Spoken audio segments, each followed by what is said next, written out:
দেশের দিকে ধেয়ে আসছে শক্তিশালী শৈত্যপ্রবাহ। এটি হতে পারে চলতি বছরের সবচেয়ে বড় শৈত্যপ্রবাহ।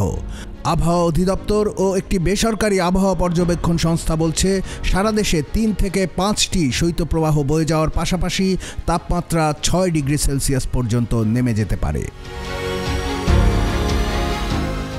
সারা দেশে ঘন কুয়াশার পাশাপাশি ১৩টি জেলায় বইছে শৈত্যপ্রবাহ। ৪ জানুয়ারি থেকে অবস্থার পরিবর্তন হয়ে আগামী কয়েকদিন কিছুটা তাপমাত্রা বাড়তে পারে।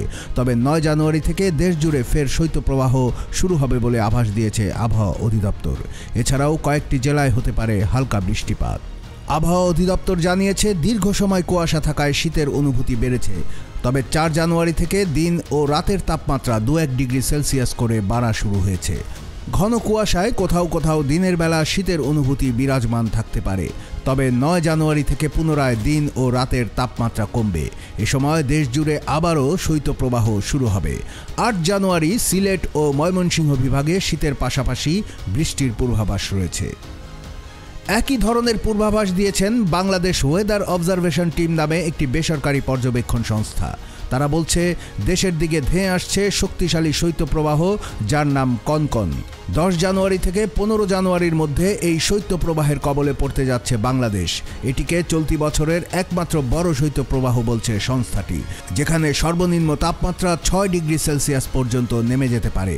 ৫ জানুয়ারি থেকে স্থির কুয়াশা বলয় হ্রাস পেতে পারে ও গড় তাপমাত্রা কিছু বৃদ্ধি পেতে পারে বলে এই পূর্বাভাসে জানানো হয়েছে। জানুয়ারি মাসের দীর্ঘমেয়াদী পূর্বাভাসে আবহাওয়া অধিদপ্তর বলেছে, দেশের উত্তর, উত্তর পূর্বাঞ্চল, পশ্চিম, দক্ষিণ পশ্চিমাঞ্চল ও মধ্যাঞ্চলে এবং নদ নদীর অববাহিকায় মাঝারি বা ঘন কুয়াশা এবং অন্যত্র হালকা বা মাঝারি কুয়াশা পড়তে পারে। ঘন কুয়াশা পরিস্থিতি কোথাও কোথাও দুপুর পর্যন্ত অব্যাহত থাকতে পারে। ঘন কুয়াশার কারণে বিমান চলাচল, অভ্যন্তরীণ নৌ পরিবহন এবং সড়ক যোগাযোগ সাময়িকভাবে ব্যাহত হওয়ার আশঙ্কা রয়েছে।